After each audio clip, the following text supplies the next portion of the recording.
everybody, it's BARKAA and you're listening to AU Can't colonize my black mind, and from a dream time I go back. They committed genocide through my tracks. They raped our mothers less than my black. They bought the violence when Yo, what up, Cash fam? My name is Matthew Craig, and you're watching AU, Australia's Hip Hop Connect. Make sure you like, comment, subscribe, and all that good shit down below. Because as you know, we are always bringing you the biggest and best interviews from Australia and around the globe. And as always, my guest today is no exception to that rule. One of the most powerful and unapologetic voices in Australian hip hop today. Her last 12 months has been nothing short of phenomenal.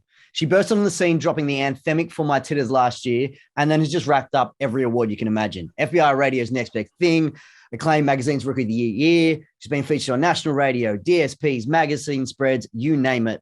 Incredibly, she's also just been announced as part of YouTube's Black Voices class of 2022. So you're going to be seeing that beautiful face all over billboards in New York City and Los Angeles. She's a proud, inspirational Aboriginal woman, part of the incredible Bad Apples family, has just released a debut EP, Blak Matriarchy, a bold testament to generations of women in her past, present, and future. And I'm going to be real, I'm just excited to sit and listen and learn today because I think there is so much wisdom in her words. My sis, BARKAA, welcome to AU, Australia's Hip Hop Connect. How you doing, family? Cool, thanks, my brother. What an intro. All deserved, sis. You've been killing it. No, thanks, my brother. Yeah, it means the world to be able to sit down, connect with you. You've been a massive support online and yeah, just within my work, and I appreciate you so much. So it's deadly to be able to sit back and have this yarn. Yeah, you're welcome, sis. You're welcome. It's been, yeah, as I said, it's been such a joy just to watch you burst onto the scene. Really just run it up over the last 12 months. And we're only now at a debut project. It's only been a few singles, a few verses here and there, and there's all this buzz. How does it feel like looking back on the last 12 months? It's been pretty rapid, hey? It's been surreal. I guess in the scheme of things, like we look at it as, I just started putting music out a year ago, but it's kind of been like that. I've wanted this for so long. I've been, rapping since I was, a young, 14. So it's like, it's just, I came in with just everything that I've kind of been learning from the streets and learning from rap battling and just writing at home. So it's a long time coming for me. It was just, but it's surreal. Just what's it called? The response from my music. I'm just honored. I'm so humbled by it and so honored. And it's just, been amazing to connect with so many amazing people and be able to, live my dream that I wanted, like my childhood dream. It's like, it's huge to be able to say that, I made it happen for little me. Yeah, that's dope. Let's start there. That's a cool place to start. You mentioned you started rapping around 14 or whatever. How did you get into this stuff? When did you first pick up the pen, write rhymes? How did a young BARKAA get into this? I grew up with teenagers. So I grew up with teenage brothers and sisters who loved hip hop. We grew up in a, Tupac predominated house, Rough Riders, DMX, Ja Rule, all these, 90s hip hop. And it was really predominant in my house. My brother used to write raps and, I watched him because he was my eldest brother, Shane, and he was a massive inspiration to me. So, I'd watch him and everything he'd done and kind of was just in awe of this bloke. So I wanted, as a little sister, I wanted to be like my brother. So I started writing raps in high school. I mean, I used to write songs when I was a kid, but I'm a terrible singer. It was whack. But I knew that I could songwrite. I knew that I could rhyme and make things up. So in high school, it was just we had an English teacher named, how can I forget his name? Mr. Graham. And he would, I wasn't the sort of kid that would concentrate in school. I didn't like it. I wasn't interested by it. I had a lot of things going on, dealing with racism in school and dealing with, I guess just life, there was a lot on my shoulders as a young kid. So I had this teacher who was amazing, who would, through my English classes, he'd be like, your music is a part of English, so you can kind of, go out and write raps and come and perform them in front of the class, which was shame because I'd come in rapping about Bloods and Crips. It's shame, teenagers just making up wars with the Crips. So and then just rap battling in Blacktown. We used to, girls used to get me to rap battle for grog. So if I won the rap battle, we'd all get a drink. Like people would have to shout us drinks or like, give us their goon bag. Mm. So it was Drink like, shit. Yeah. yeah. So we'd rap battle for that, and it was dope I just felt this sense of belonging where, I guess, we had all these kids that were kind of coming from similar experiences, street kids, who'd all come together, and we just like have this sense of community. Even though we were dissing each other, but we'd shake each other's hand afterwards. Yeah, unity. So it felt like a really immense amount of like, community and just purpose. Like that gave me purpose. And then, that's how it all started for me. That's cool. And what is a lot of people I talk to? Rap's a form of therapy, or it's a form of expression. What does it mean to you? Oh, it's everything. It was my way out, it was my way out of, it was my escape. Like, when I was on drugs, when I was on ice, like I used to write these raps and just get stuck into them, where it was like, it took me out of that kind of reality that I was living in at the time. It took me to a place where I could envision a life better than the one I was living in. It also gave me the tool to put food on the table for my kids, get my kids Christmas presents, be able to, pay back, my mob and give back to people who've given me so much and share this stuff. And I guess, make my mob proud. And it gives you like, it's healing, like, but at the same time, some of the stuff I do write about can be quite triggering, and I do have to kind of, it's release, like it's a huge release, but there's some things that are just like, having to relive it and educate through music is kind of re-traumatizing for mobs. So it's a huge release, but I think you get that healing when people are actually listening, when people are taking it in, and I'm really happy that we're in the time we're in now, where more people are wanting to learn and more people are standing with us in solidarity. We wouldn't have got this 10 years ago or 5 years ago. Like it's amazing to be able to kind of be a part of this generation of rappers that are paving ways. And I guess, we're sitting on the shoulders of giants like those before us. And I think that's really well said, that there's so much in your lyricism that it is powerful, that is wisdom, that is educating, but that's obviously often on traumatic sort of things. How do you self-care when you're going through stuff like that, when you're trying to get to that point where you can express some deep trauma or deep learnings, but then trying to look out for your own well-being while delivering that, performing that, writing that? What's your sort of process? I usually write, like I get most creative at like 3 a.m. So I'll have a sleep after I write stuff like that and just curl up with my babies or have a cuppa. Coffee's always good. Coffee and a smoke. I don't encourage it. It's not healthy self-care. I'm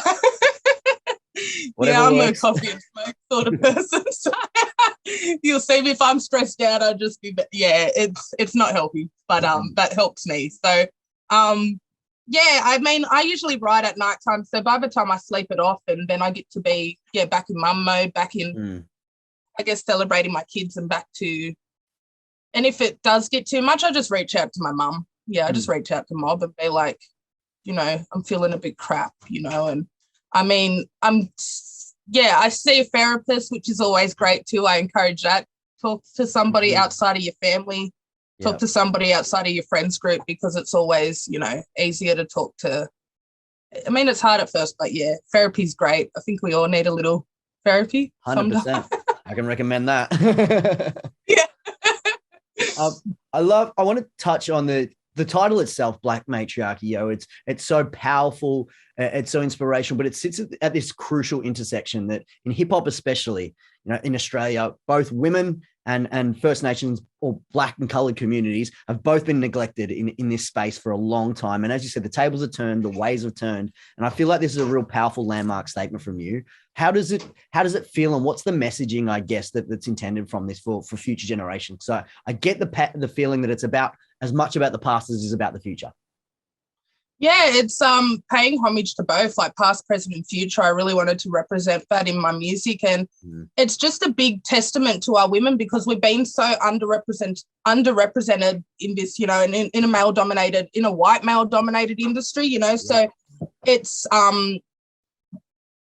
amazing to be like able to do what I do, but this is bigger than myself at this point. Like it's not just about me, it's about my community, it's about my sister girls who aren't seen or heard, it's about my kids, it's about, you know, our future generations who we feel like we're powerful, and each generation gets stronger and more resilient and more powerful. But it's kind of writing songs for those young kids to listen to, so then they can be huge change makers. Like if we don't make the change now, we're chipping away at it slowly, but I think they're going to be the ones to drive it straight. So, you know, it's just paying homage to those future leaders, paying homage to those who came before us and, you know, were trailblazers and were able to make that path for sister girls like me to do what I'm doing today.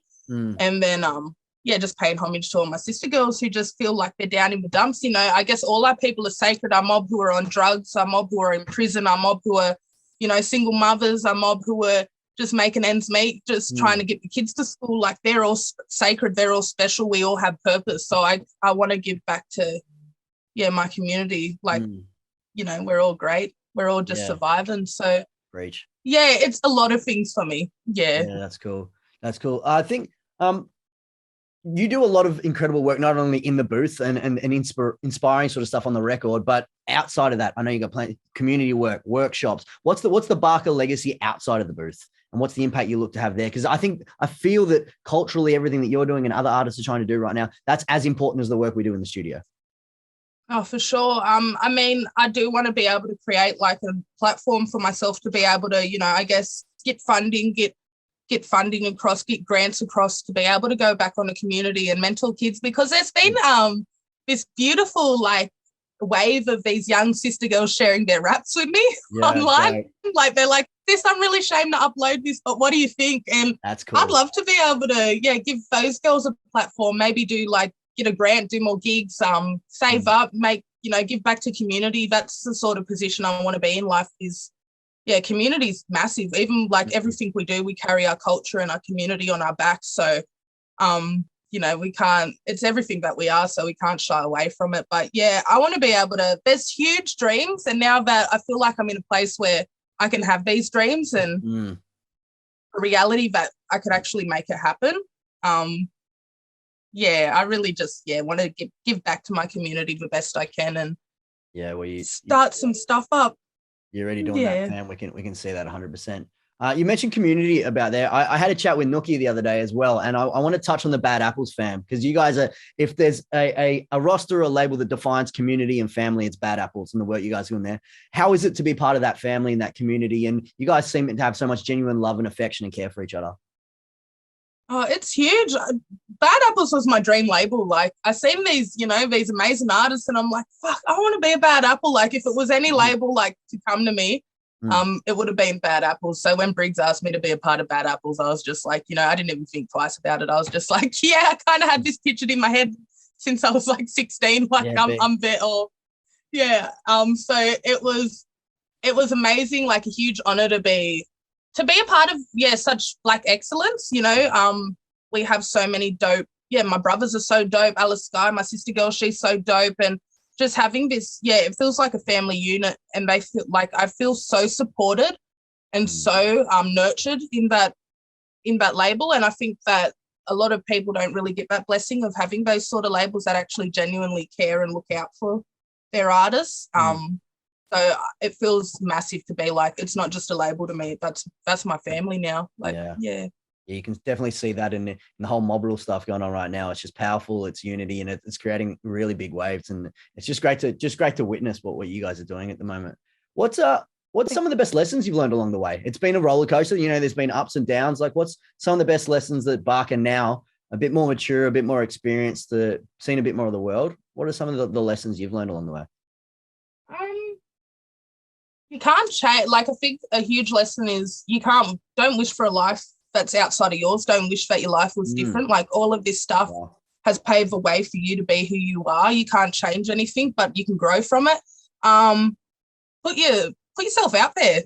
Go for it. Like, don't have shame. Don't let don't let shame hold you back. Like, believe that if you know you got it and you believe that you got it, just go for it. Like, what's the worst that can happen? You know, a few laugh reacts on Facebook, like, you know, for real.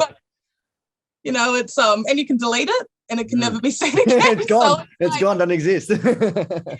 unless some prick screen records it, but then you're fucked. Oh, but yeah, no, just put your best foot forward, go for it. There's no one like you. Yeah, I like that. That seems powerful. Any young artist watching this today, wherever you come from, whatever your background, there's powerful words there from BARKAA. Just do you, be authentic, be genuine. Have you got a favorite track off the project? Yeah, Bow Down. Yeah, powerful. Yeah, have you heard it? Yeah. I've listened to the project, bro. The whole thing's mind blowing. I'm gonna be real. See, it's like you killed it. No, I really no, that means a lot. I'm like, who's got it? Who's got my release early? They sent it through. I copped that, bet that. Mad SJ. Nah. No, I love Bow Down. I think I do love Bow Down because it's just like a song that's kind of like, the JT was a beast with that. Like he took that song to, and it's just like, I think it's just like, that's my song. Like he fuck you, like take that sort of. Yeah, it's gonna be powerful at festivals and shows, I feel. Yeah, I've been performing it at shows. Like I kind of, because I only have a few singles. Yeah. So that song is like one of my, like, sonically it's my favorite, but Comeback's my favorite for sure. Like my all-time favorite. I love I'm excited. I'm excited to hear what the listeners think because there's so many gems in there. I think everyone's gonna have a different favorite, and that's when you know it's a good project, sis. No, thanks, my brother. Appreciate it. All right, let's slide into some rapid fire. Let's have a little bit of fun now. Yeah, so I'm gonna just shoot some quick questions at you, and whatever the first answer that pops in your head, you're gonna fire back at me. Yeah. All right, let's go rapid fire right now with BARKAA.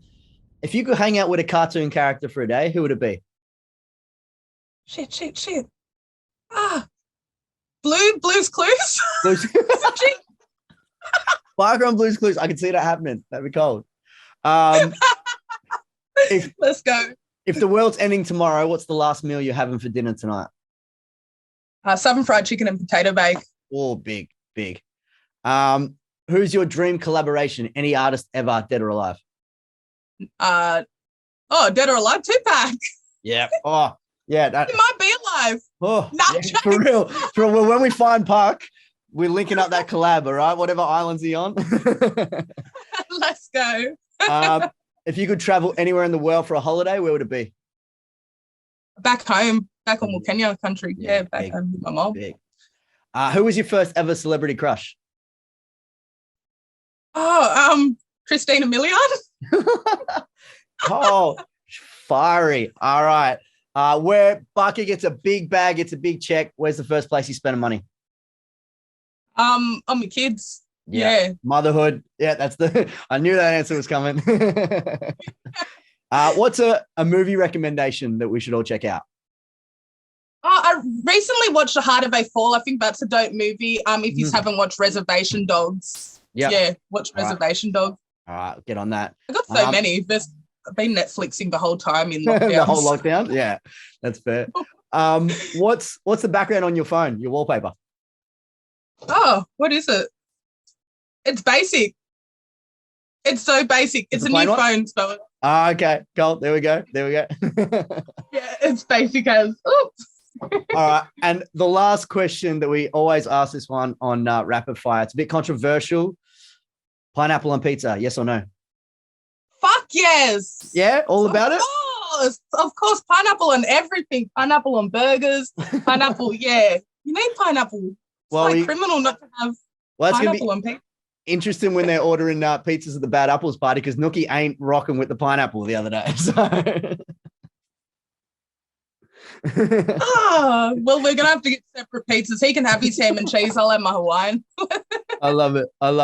BARKAA, sis, thank you so much for making the time to talk to us today. Congratulations on everything you've done, everything you're doing, and everything you will do in the future. Black Matriarchy, everyone make sure you go cop it. This is one of the most inspirational, wise, and talented artists we have in this country, and blessed to talk to you and look forward to linking up when I can get up your way. Oh, Deadly, my brother, such an honor to talk to you, and thanks for all the support. And can't wait till everybody hears it. 100%. Big love. Enjoy your day, fam. I can't forget where I came from. country, Mungo man. Pass it to my kids, tell them this your land. I came from the dirt, go back in red sand. There's a river Nunku, I'm proud of who I am. Creator created me tough, and I'm calling out all your bluffs.